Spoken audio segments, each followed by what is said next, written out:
নমস্কার বন্ধুরা, আমি তোমাদের রঞ্জীব স্যার বলছি। পলিটিক্যাল সায়েন্স থার্ড সেমিস্টারে যাদের এমডিসি পেপার আছে পল সায়েন্সের, অর্থাৎ জেনারেল পেপার, তাদের 10 ও 15 মার্কসের যে কোশ্চেনগুলো আমি দিয়ে দিচ্ছি। প্রথম হচ্ছে ভারত ও নেপাল সীমান্তের বিরোধ সম্পর্কে আলোচনা করো।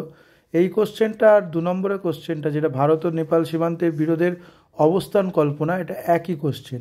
ঠিক আছে, এই 3টে কোশ্চেনের মধ্যে যে কোনো একটি করলেই তোমরা কমন পাবে।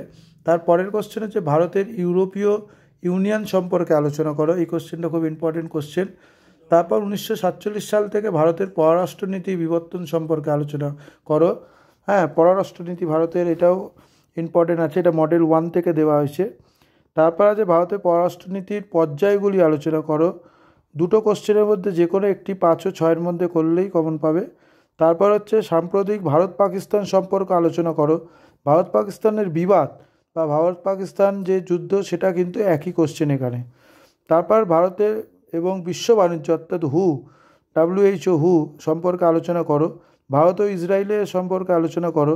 রাশিয়ার সাথে ভারতের সামরিক নির্ভরতা আলোচনা করো।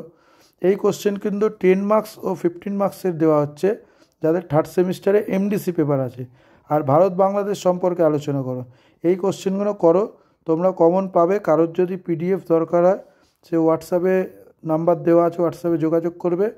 এটা ক্যালকাটা ইউনিভার্সিটি এবং ওয়েস্ট বেঙ্গল ইউনিভার্সিটি, তাদের জন্য এই সাজেশানটি, এবং এটা জেনারেল পেপার।